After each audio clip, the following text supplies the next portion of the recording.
سلام و ادب خدمت دوستان بزرگوارم.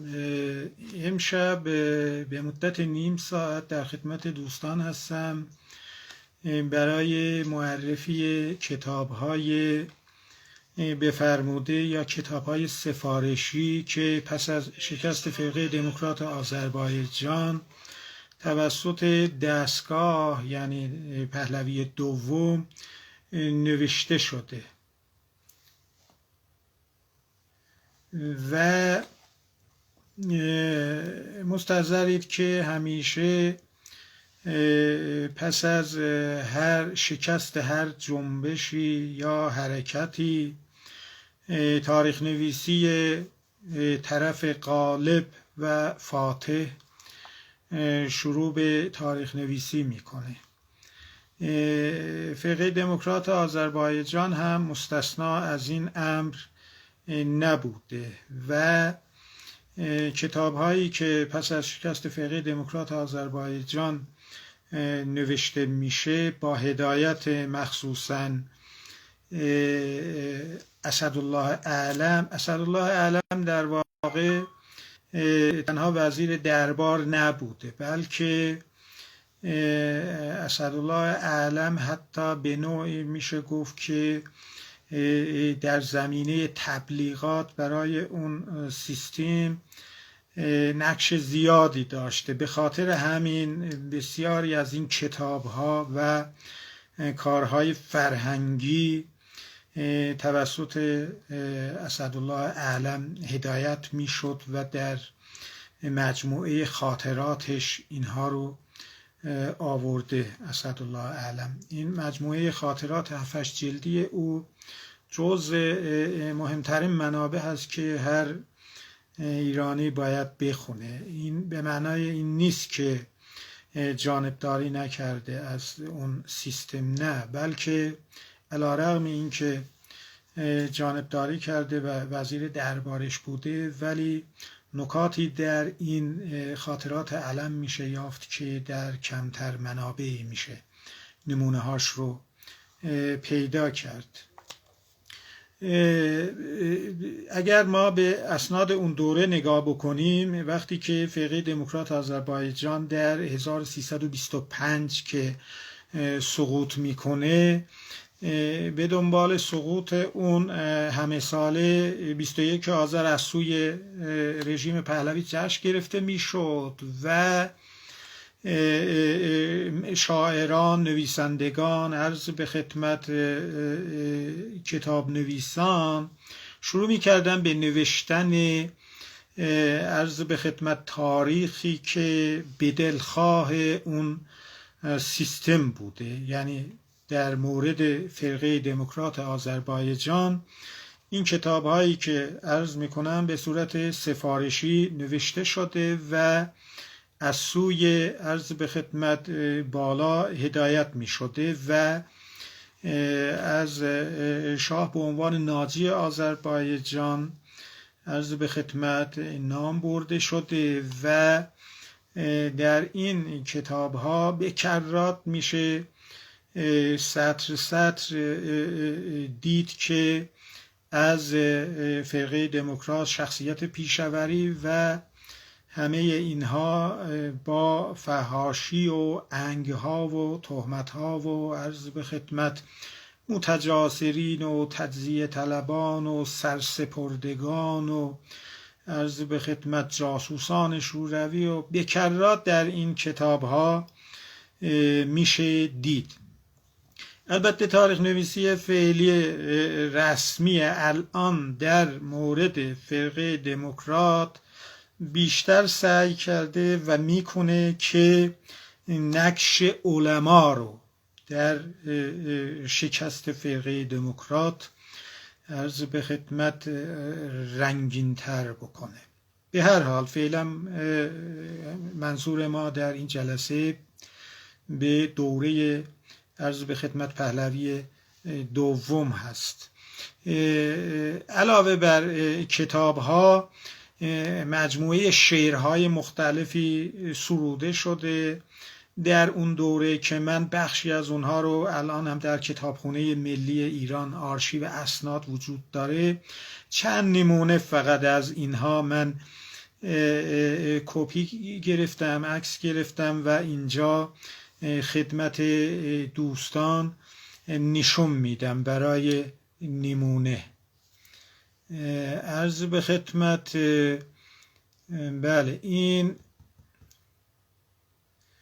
اینها سروده هایی است که ببینید در روز 21 آذر همه ساله که جشن گرفته میشد، از سوی معلمان، از سوی دبیران و اینها برای تقرب، برای ارتقاء شغلی سروده میشد و بر ضد فرقه دموکرات آذربایجان سروده میشد و در تعریف و تمجید از شاه به عنوان ناجی و فاتح آذربایجان. این ببینید این یکی از شعرها هست. در پایین سراینده نوشته که با احترامات فائقه سراینده شعر سید احمدی واعظ، دبیر ناحیه یک مرکزی. بعد اینو فرستاده وزیر آموزش پرورش. بعد وزیر آموزش پرورش هم در این نامه که میبینید در 3645 نوشته واصل شد. بعد از احساسات شاه دوستی و وطن پرستانه شما نهایت تشکر حاصل است الی آخر. وزیر آموزش پرورش. خیلی زیاد هست از این نمونه ها. یا یکی از شعرهای دیگه این ببینید، اینو آقای احتشام اولیایی سروده، این شعر رو سروده و به همراه این نامه به وزیر آموزش پرورش و اسدالله اعلم ارسال داشته. عنایت می‌فرمایید. بعد اینم شعرشه، سراینده آقای احتشام اولیایی. بعد این شعرش هست، ببینید در تمجید از محمد رضا شاه و آخرش هم نوشته که با تقدیم مراتب بندگی احتشام اولیایی. این احتشام اولیایی کتاب‌های 7 تا کتاب دیگه هم نوشته، همش در ذکر عرض به خدمت ستایش اون سیستم بوده، مثلا انقلاب سفید شاه الی آخر. در اینجا وزیر آموزش پرورش تشکر کرده از این بنده خدا به خاطر ارسال این قطعه شعری که به مناسبت عرض به خدمت در شاه دوستی و حس عرض به خدمت وطن پرستی تشکر کرده ازش. منتها اینجا بیشتر هدفم اشاره به کتاب ها هست که خیلی مهم هستند. یعنی مهم هستند نه اینکه این کتاب ها منصفانه نوشته شده، بلکه پشت این کتاب ها از بالا هدایت شده هستند. اینها رو در طول معرفی اشاره خواهم کرد. اولین کتاب اینه، بنفشه های سیاه. عرض به خدمت این بنفشه های سیاه رو عرض به خدمت خانم شکوه میرزادگی نوشته. عنایت بفرمایید. این شکوه میرزادگی کتاب بنفشه های سیاه رو ایشون در به صورت رمان تاریخی هست این کتاب، ولی در محکومیت فرقه دموکرات آذربایجان و در ستایش از محمد رضا شاه تعداد صفحاتش 268 صفحه و این کتاب در 1355 منتشر شده. این خانم شکوه میرزادگی جزو همون گروه خسرو گل سرخی بودن. این خانم که بعداً از عقیده خودش برمیگرده و ببینید این تصویر عرض به خدمت محاکمه عرض به خدمت خسرو گل سرخی هست و این خانم رو اینجا نشون میده. خانم بله این خانم شکوه میرزادگی، خسرو گل سرخی از نشسته کرامت دانشیان. این خانم پس از این دادگاه نامه می نویسه به شاه که به هر حال از عقیده چپ خودش بر می گرده و در نتیجه آزاد میشه. در نتیجه ایشون هم برای اینکه تقرب خودش و اخلاص خودش رو به دستگاه نشون بده میاد این کتاب رو می نویسه، کتاب بنفشه های سیاه. بعد جالب اینجاست که آقای اسدالله اعلم وقتی که این خانم رو معرفی میکنه به شاه، چون شرفیاب میشه به همراه کتابش به حضور شاه، جالب است که در خاطرات علم اومده. این خیلی جالب هست. ببینید علم در خاطراتش می نویسه، اینم براتون میخونم از روی سندش. شاه گفت این خانم کمونیست دو آتشه چگونه برای 50مین سال سلطنت خاندان پهلوی کتاب نوشته است.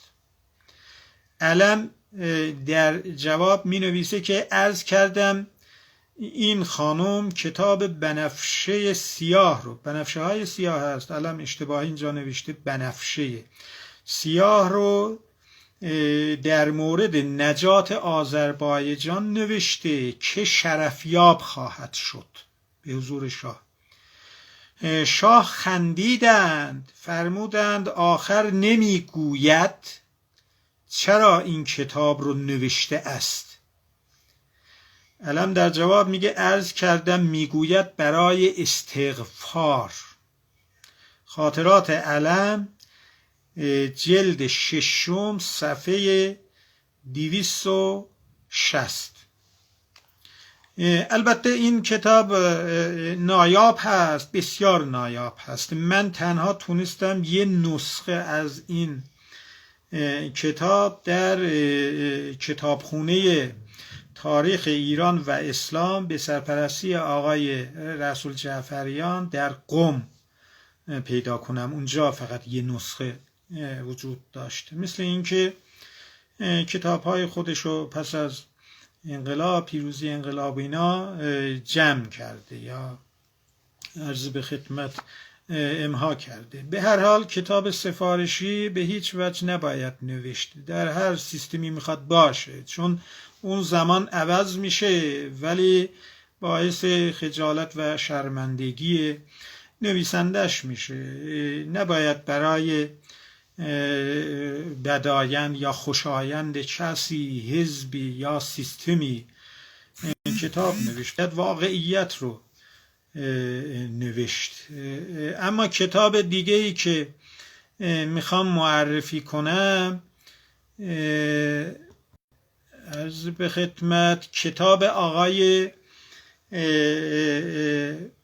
نجف قلی پسیان هست. این کتاب رو به نام مرگ بود بازگشت هم بود. این کتاب رو آقای نجف قلی پسیان نوشته. این عکس خلبان هم مثل شاه هست. به نظرم که همزمان وقتی در غافلانکوه ارتش مرکزی در حال حمله به آذربایجان بود، او با هواپیما از بالا سرکشی میکرد که آقای فردوست هم در خاطراتش نوشته که من هم همراه شاه بودم در هواپیما. بله، این کتاب آقای نجفگولی پسیان به نام مرگ بود بازگشت هم بود. علت این که آقای نجفگولی پسیان این عنوان رو برای کتابش انتخاب کرده به خاطر عنوان آخرین مقاله سید جعفر پیشوری در روزنامه آذربایجان بود که وقتی ارتش مرکزی حمله خودش رو آغاز میکنه در آذر ماه، پیشوری در روزنامه آذربایجان ارگان فرقه دموکرات مقاله می نویسه و در اون مقاله می نویسه که خواهیم جنگید و اینا و اسم مقالش هست مرگ هست بازگشت نیست.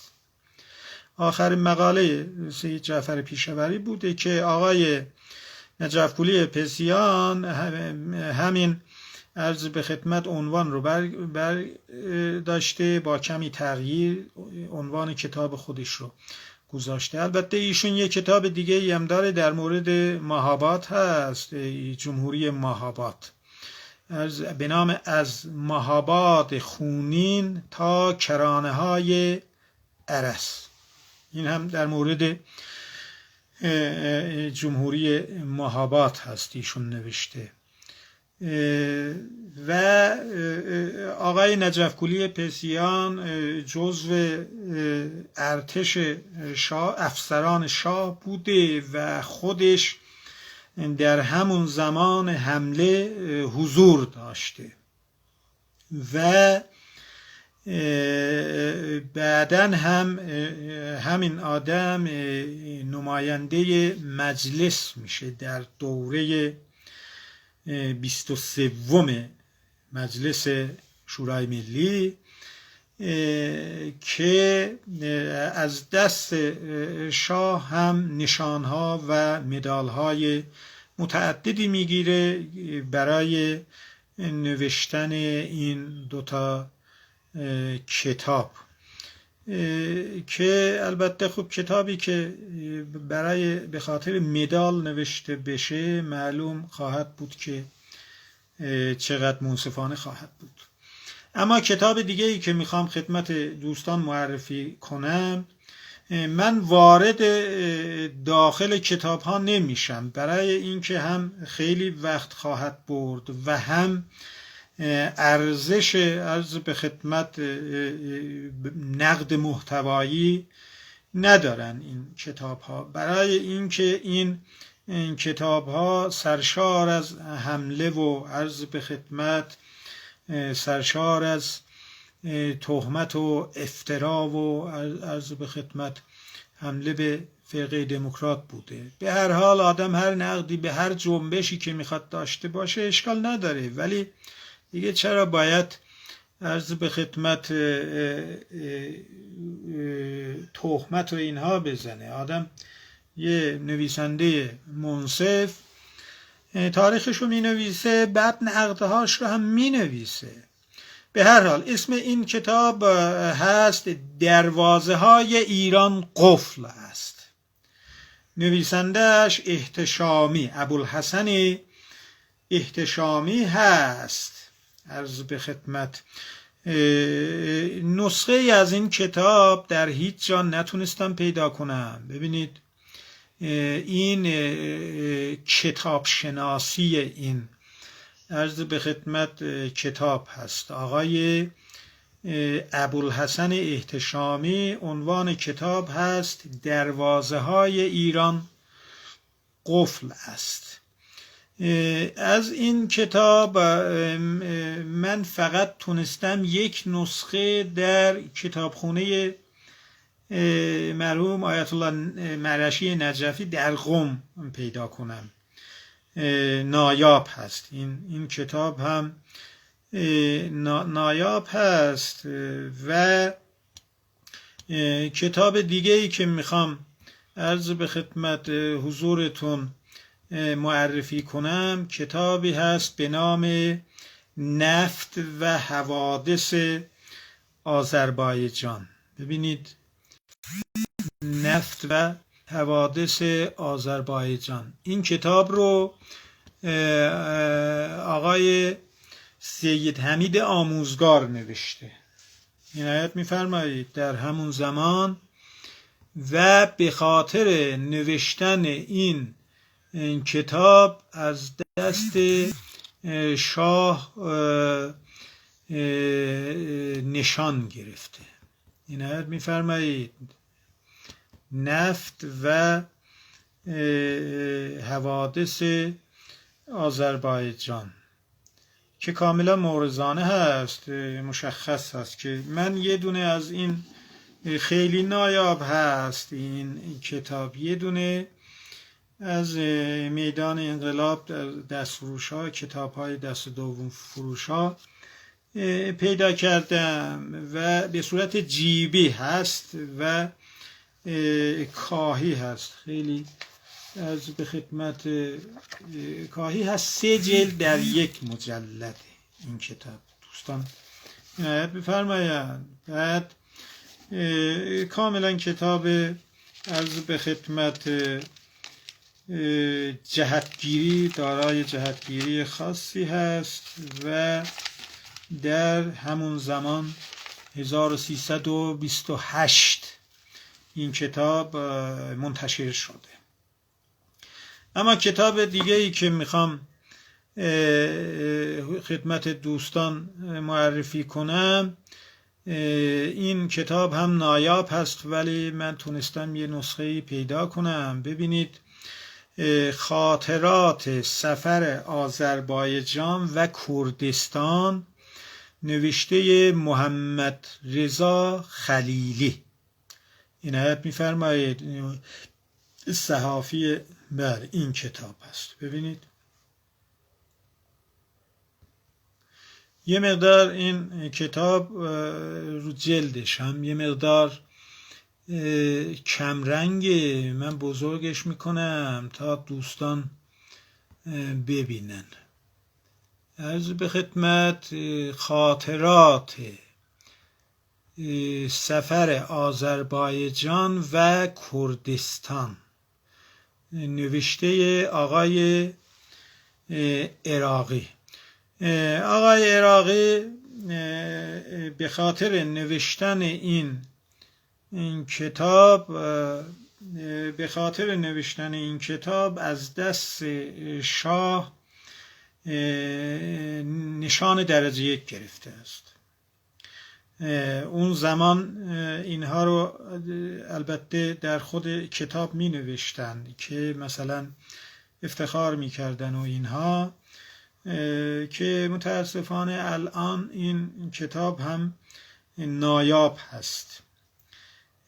یک نسخه از این کتاب در زمان اون نوشتن کتاب از زندان رضاخان تا صدر فرقه دموکرات آذربایجان من در کتابخانه ملی ایران دیدم.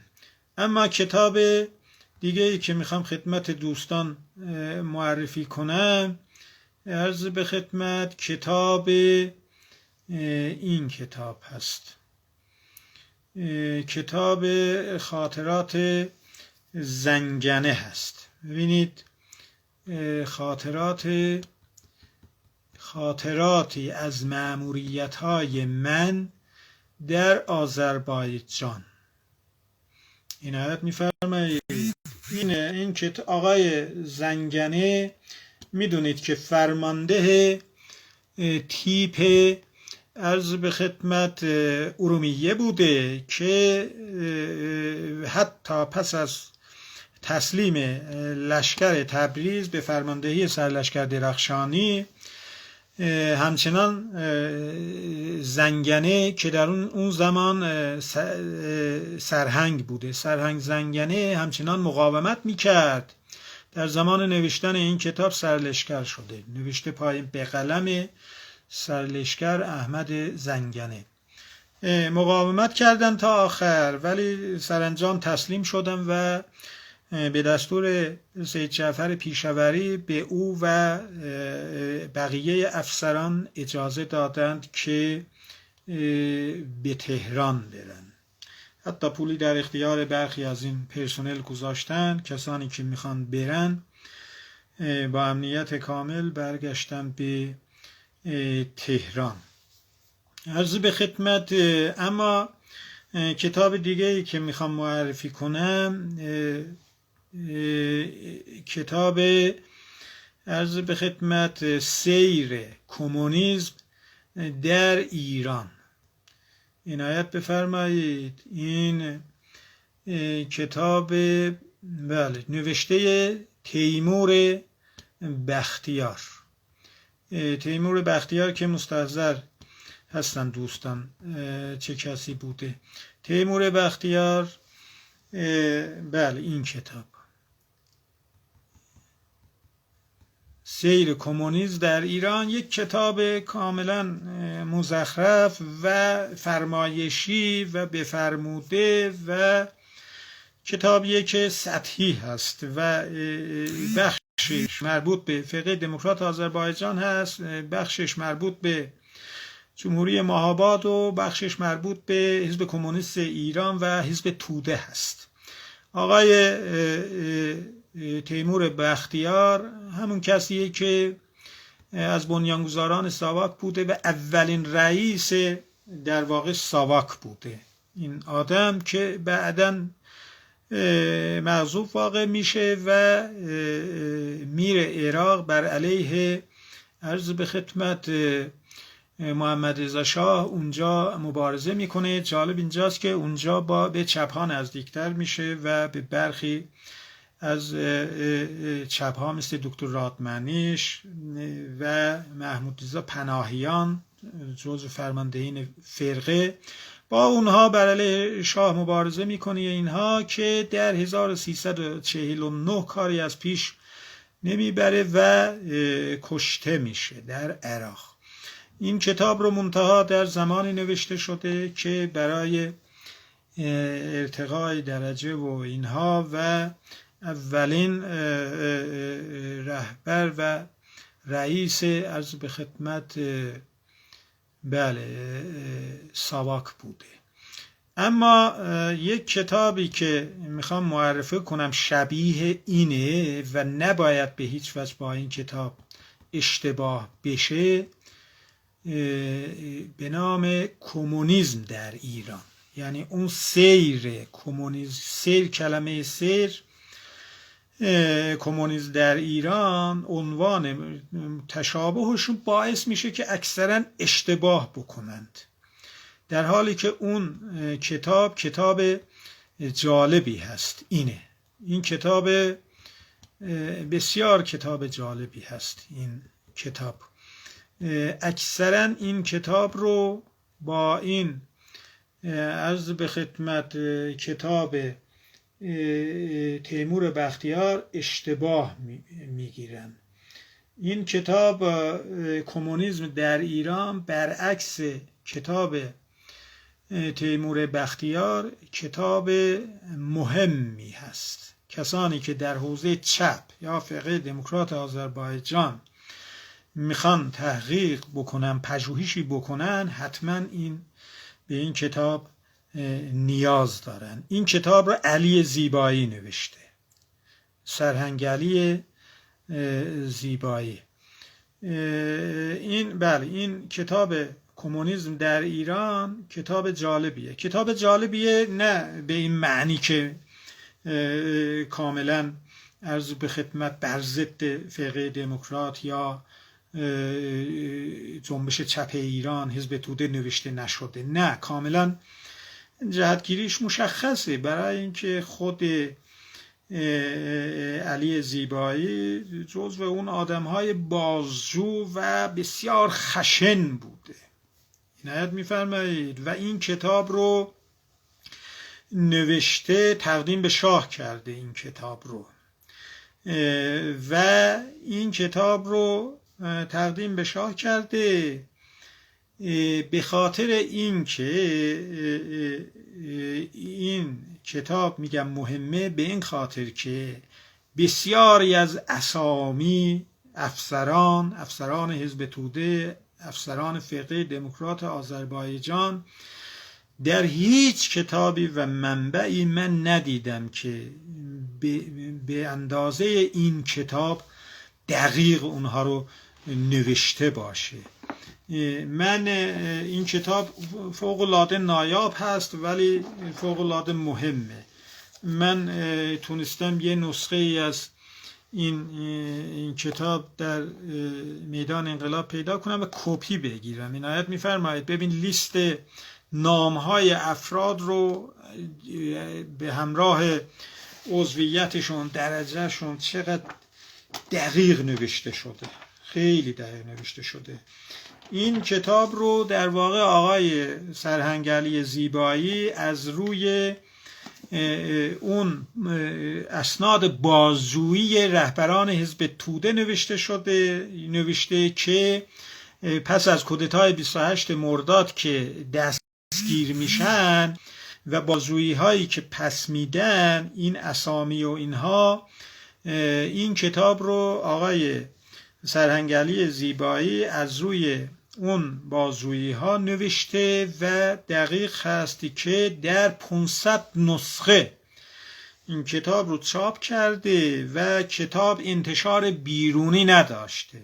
عنایت می‌فرمایید انتشار بیرونی نداشته، بلکه 500 نسخه تقدیم به شاه شده، برای دوایر ساواک در ایران و خارج از ایران فرستاده شده تا اونها با خوندن این کتاب کمونیست ها رو بشناسن، افراد فرقه رو دقیقا بشناسن، با تشکیلات اینها دقیقا آشنا بشن. بنابراین این کتاب در بیرون بسیار نایاب هست و خوشبختانه در اینترنت گذاشتن، دوستان میتونن اونجا دانلود بکنند، ولی به شکل فیزیکیش در بیرون نیست. در کتابخونه های بسیار معدودی مثلا کتابخونه تاریخ ایران و اسلام در قم هست یا در کتابخونه ملی ایران هست، یک نسخه من دیدم. این کتاب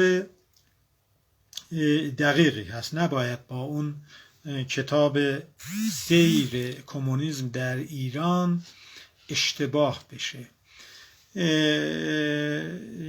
کتاب های زیادی هست، امیدوارم در فرصت های دیگه با موضوعات دیگه به این امر مهم بپردازم. مستحضرید که تنها شناختن کتاب های خوب کافی نیست، بلکه کتاب های بد رو هم ما باید بشناسیم تا باعث خوندنش اتلاف و وقت و اتلاف هزینه و اینها نشه. از تمام دوستان تقدیر و تشکر میکنم و یک عذرخواهی بدهکارم به برخی از دوستان که نقد و نظر به صورت کامنت می نویسن و بنده متاسفانه فرصت پیدا نمی کنم جواب بدم، به خاطر اینکه چون تایپ و ایناش سخته، ولی همشون رو دقیق میخونم و از نقطه نظرات عزیزان بهره